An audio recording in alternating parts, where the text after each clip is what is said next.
this idea that I'm not alone in what I'm seeing.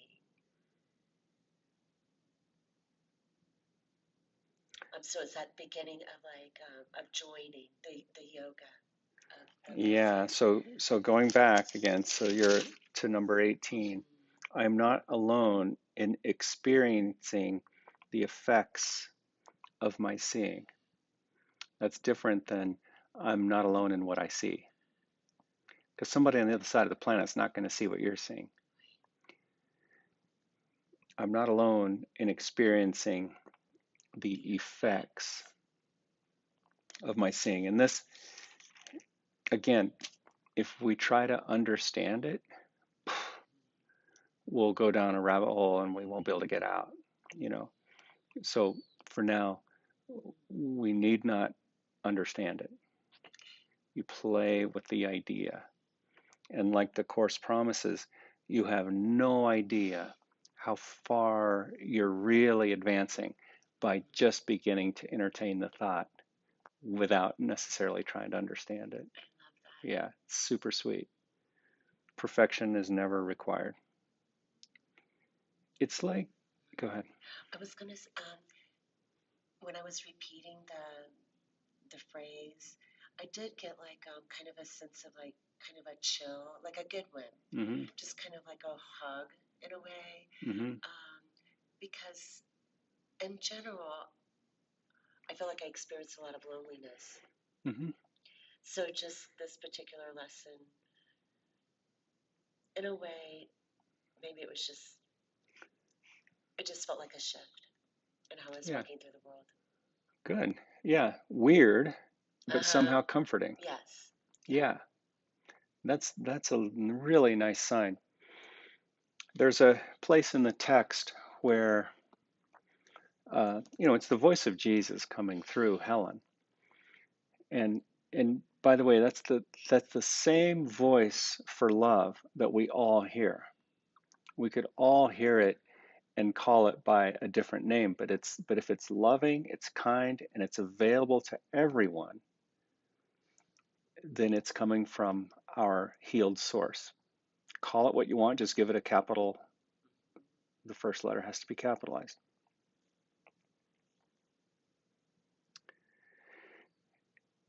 And and what love does is it waits. Love waits and judges not. Love waits and judges not. And it's always there, just waiting. And what I was going to say, there's this place in the text where it describes it as this child. Imagine a child with perfect innocence and the both the strength and the innocence and the gentleness of a child just reaching out their hand saying, "Follow me." And so sometimes we get this experience like what you're describing in it, and we can get the chills, we can get these moments. And the Course describes those moments as a revelation. We can have a revelation where we start to go, whoa, this is different now. Whereas the miracle is the is this instant where we recognize that we've changed from listening to the voice of fear as our teacher to the voice of love. And that's the miracle. And it even says, it essentially says, if miracles aren't happening consistently and regularly, then something has gone wrong. Something's awry. So miracles happen. We want miracles to just happen a lot. We catch ourselves and we join. Revelations come every once in a while. Yeah. Nice, isn't it? Yeah. It's nice that it speaks to all these things. Yeah. Yeah. All right. So let's continue where we have been a little bit here. You're going to lie on your back and have your knees bent, your feet on the bolster. So you can have your head here, bolster crosswise. That's it. Knees bent, feet on the bolster.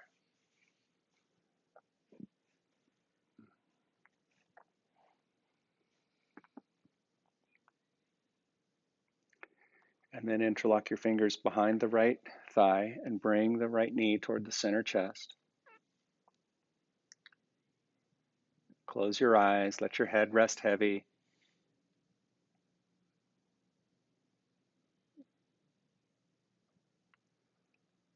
There's a lesson way down the line that basically says, I rest in God. We rest in peace. I'm just feeling all these messages coming through from the text. It says, rest in peace is a message for the living. There's risk in believing death brings us peace. All right, so you're applying just the proper pressure to feel into the groin, feel the compression. Let your breathing begin to slow down in and out of the nose. We give the breath very little attention in this practice. It takes care of itself. The main thing is to breathe through the nose, have the lips together, teeth apart some.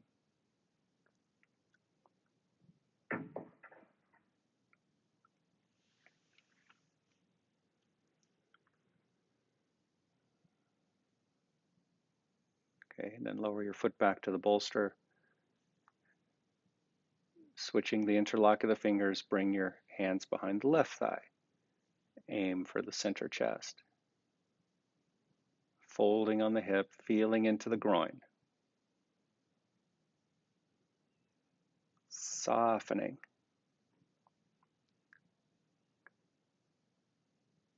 See, the miracle moves us toward non-judgmental awareness. Same as this physical yoga practice does. Non-judgmental observation of the shape and the sensation it brings.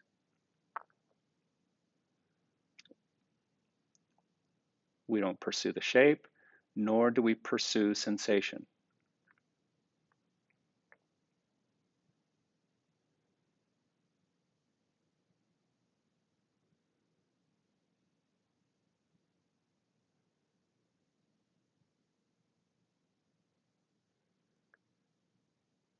Lower your foot back to the bolster.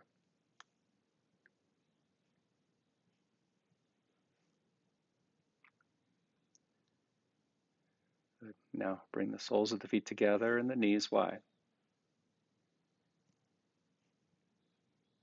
Interlock your fingers under your head if doable.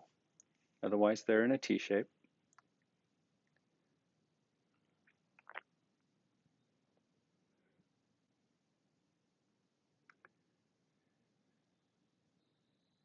Using the body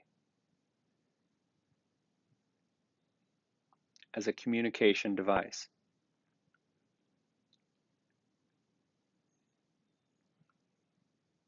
It's always either the voice of the ego that communicates through us or to us. But our transition, the miracle, is the inner recognition, the inner movement that allows the voice for love to move through us, making the body a communication device and not an end in itself. Slowly turn your head to the right.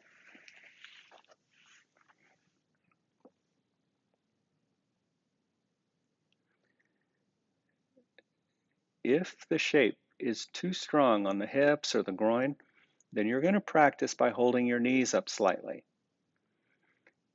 And if that becomes too demanding, then just bring your knees together, feet flat on the bolster, and pause there. I'm going to read to you a bit. Lesson number 19. I am not alone in experiencing the effects of my thoughts. So in previous lessons, we have learned my thoughts are images I have made.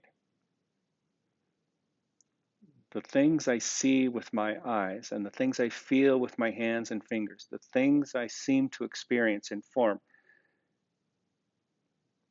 are reflections, perfect reflections of my thoughts.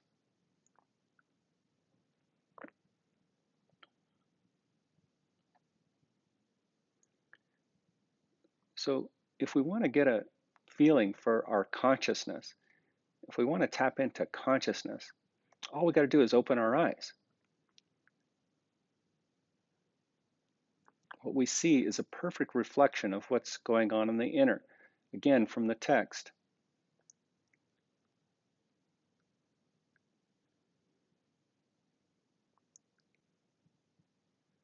Outer,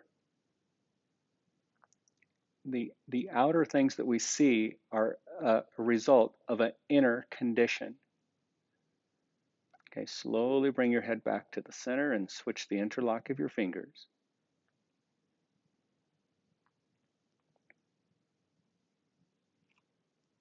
And turn to the left.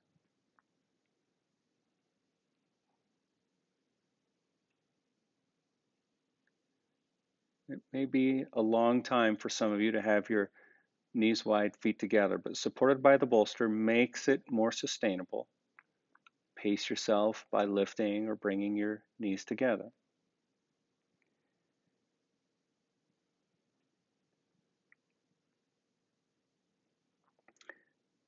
The idea for today is obviously the reason why your seeing does not affect you alone. You will notice that at times the ideas related to thinking precede those related to perceiving, while at other times the order is reversed. The reason is that the order does not matter. Thinking and its results are really simultaneous, for cause and effect are never separate.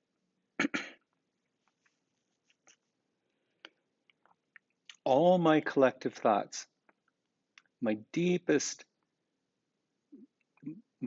thoughts and my more superficial thinking make up the world I see. You've heard it before. The world is a mirror. It's a mirror reflection. Whether we believe it or not, or whether we want to believe it or not, it's a fact. And paragraph 2 says, today we are again emphasizing the fact that minds are joined. Bring your head back to the center.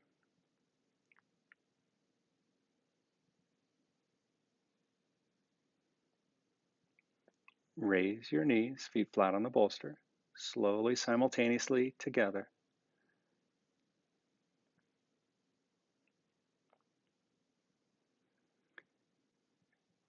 Good. Now releasing your hands, interlock your fingers behind the right knee. Over the right knee if reachable. Okay, don't let it be straining. Eyes closed now, sink into the shape, adding some compression to the knee, the calf, the back of the thigh, the groin. Some of you will feel the belly, the thigh pressing against the belly and the low back toward the floor.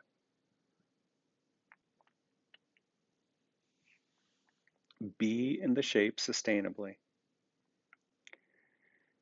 So paragraph 2 again. Today, we are again emphasizing the fact that minds are joined. This is rarely a wholly welcome idea at first, since it seems to carry with it an enormous sense of responsibility and may even be regarded as an invasion of privacy. Yet it is a fact that there are no private thoughts.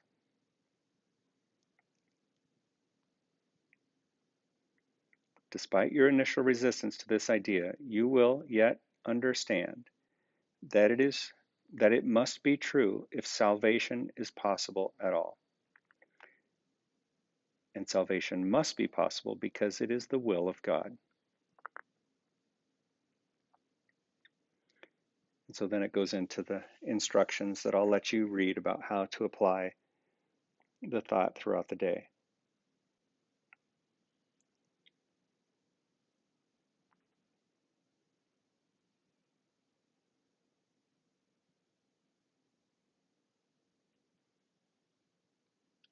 Lower your foot to the floor or to the bolster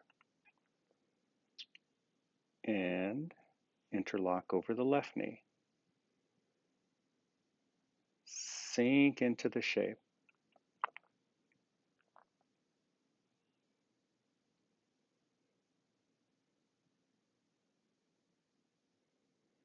Eyes closed.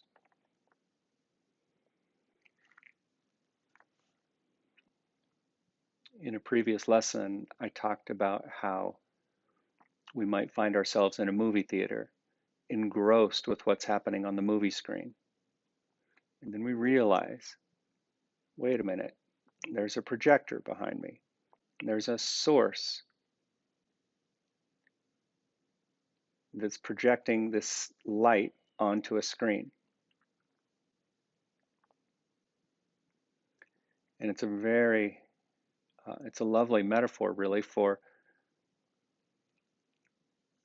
the for beginning to perceive the ego mind as a projector.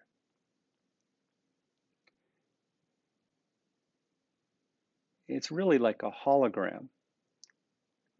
Even Einstein said, one of the most revered physicists of all time, he said, the universe resembles a thought more than a thing.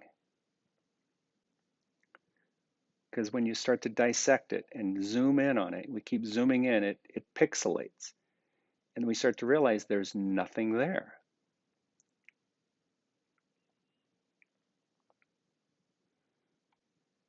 Lower your foot to the bolster.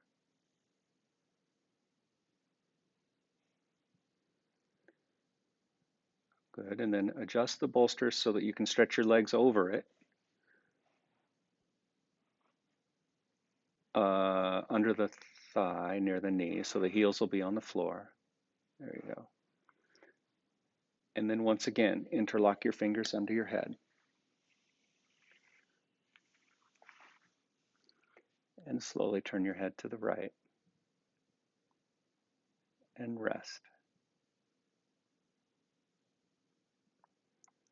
With your eyes closed, your body relaxed in the shape, knees supported, low back and belly relaxed. Just contemplate this idea. The body, the world I see, is a projection, a giant hologram, a simulation of what's going on in the perceived separation from God.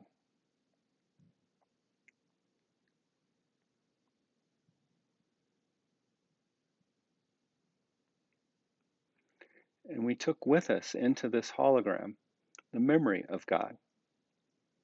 We can call it the Holy Spirit. We could just simply call it Spirit. We could call it the voice of love.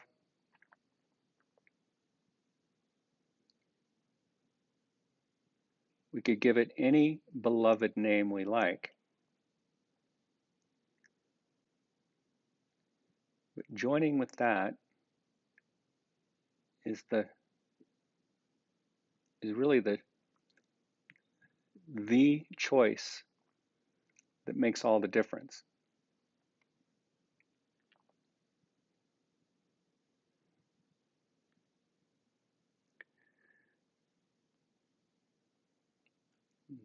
Slowly turn your head through to the left.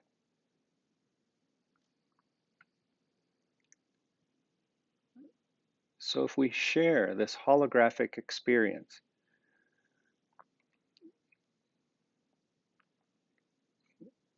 where the world of form is cast onto the screen of time and space, we share that source. And if we share that source, how could there be a private thought? in truth.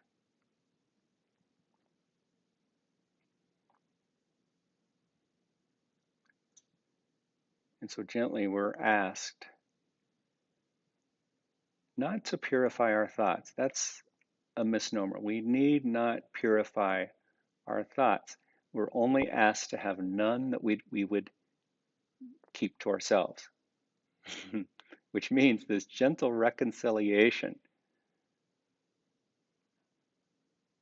this gentle inner reconciliation, which is a forgiving process. So we get to this point. There are no thoughts I'm ashamed of. There's no thoughts that embarrass me. There's no thought that I would keep. Well, I might have a little struggle with it a little bit if the world found out about it, but hey, so be it. I'm not going to make a big deal of it. I'm going to forgive it. We're not asked to share. We're only asked to have none that we would keep.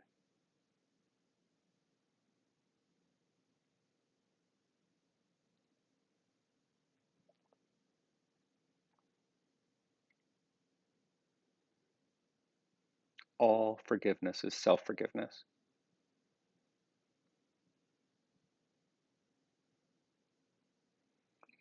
Bring your head back to the center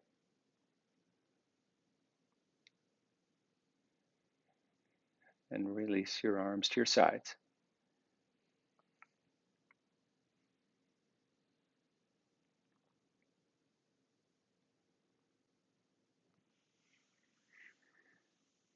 And then bend the knees, push the bolster away. Take your time rolling onto one side. Whenever you're ready, push yourself up, finding a comfortable seat.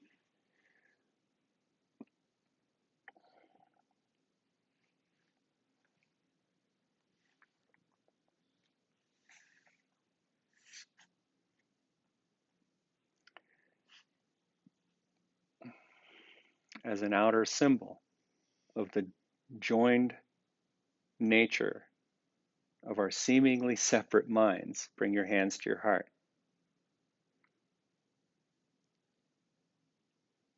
It only seems that I can have private thoughts. And that's pretty funny. Namaste.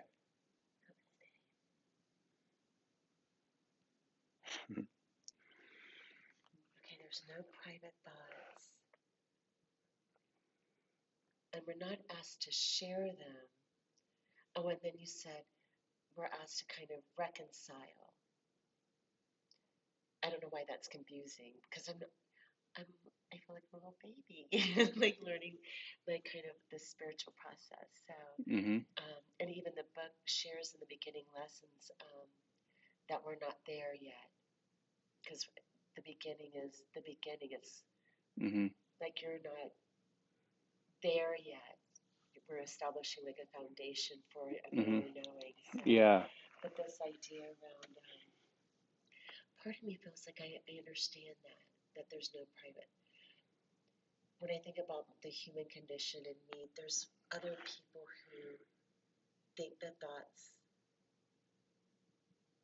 that I think or something. I don't know how to put words to it.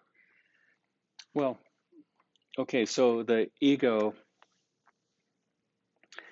wants us to think of the body as the stopping point.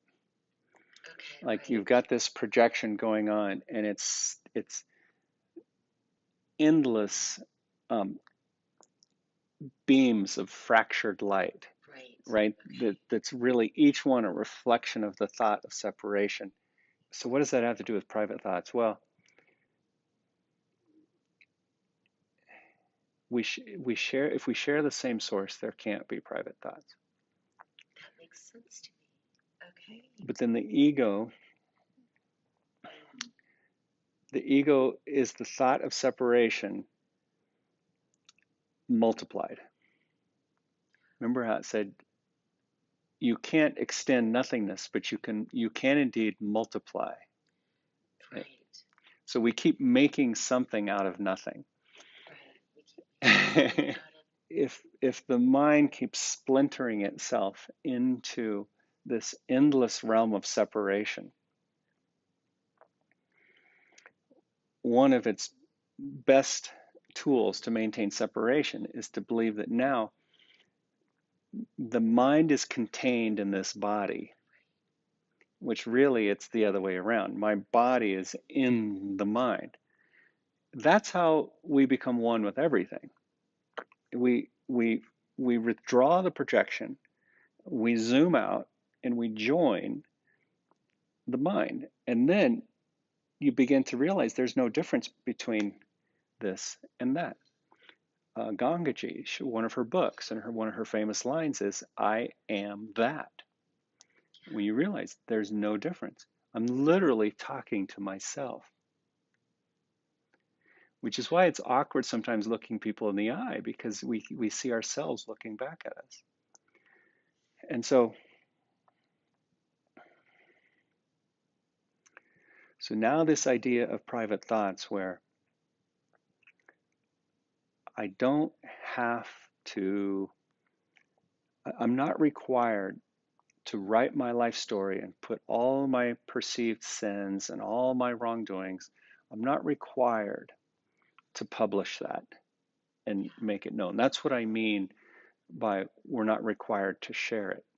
We're only asked to forgive it, or what the word that I put in there was reconcile, so that I would have none that I would keep, so that if, or maybe when, the world found out, it wouldn't tear me apart. Like, it makes all the difference. Like, okay, I'm forgiving myself.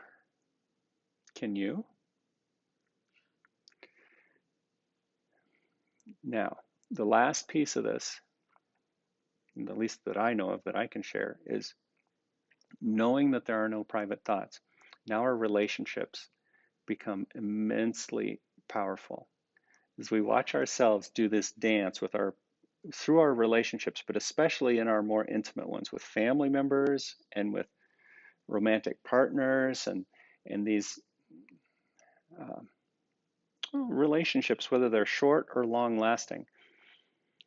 We tend to hold ourselves apart by holding certain thoughts as private. Yeah. Sometimes it's a thought of blame. Sometimes it's a thought of embarrassment.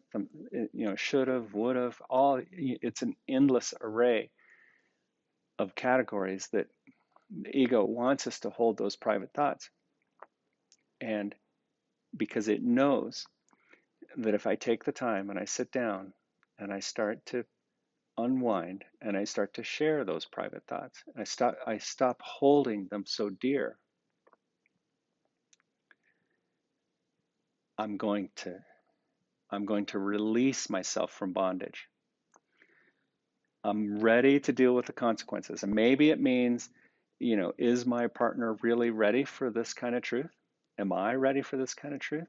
How long am I going to hold myself prisoner to my own private thoughts? The ones I can't just reconcile, you know, so my partner doesn't do the dishes after I cook the meal, you're not going to do the dishes. So then I go do them with that private thought in my mind and just hold that against them. Or am I going to wholly forgive it? I could wholly forgive that and do the dishes with a smile on my face, not let it eat me up, or have the conversation. Either way, there's a healing, and that becomes the priority.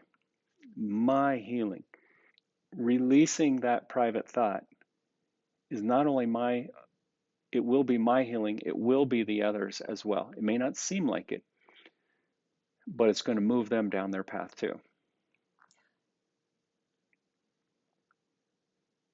And it's a nice opportunity to apply that that Zen Buddhist saying. It's a three-part principle that helps us with the words that come out of our mouths. Is it kind? Is it appropriate?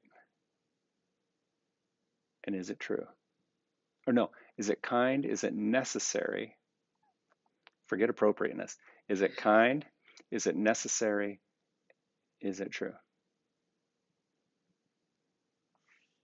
That could be helpful. Then I don't attack, Definitely. right? Yeah. I can be kind in my approach, whether it's with myself or another. Is it necessary? Well, at some point, yeah. If it's eating me up, it's going to be necessary. And is it true? Am I making something up just to make somebody else feel bad? No. Is this really something that I'm dealing with? Yeah, okay. Powerful. Powerful. The ego is terrified of that power because it's the end of the ego, and that's what we want to do, is completely dissolve the ego. And that's the merging with true self. That's the ultimate unification that we want. And then nothing lands, nothing sticks. I love that. The simplicity of, especially when we're used to reacting. I'm like, Yeah. not just me, I mean, so many people, but I'm seeing it in myself. Um, being, especially around like feelings like of anger, so it can be very hurtful when I haven't taken the time to just ask maybe those three questions, Yeah. which actually is just almost like taking a pause in a Hmm. different way and then seeing how I can respond instead of react. Hmm. It can be helpful. Yeah. And so, yeah, I just, But you also have to give yourself the freedom, because sometimes when we let the reins off, when we start to let mhm. go like that, it may not look so pretty. And it And doesn't look pretty. sometimes it doesn't look pretty, but hey, it's the way it came out.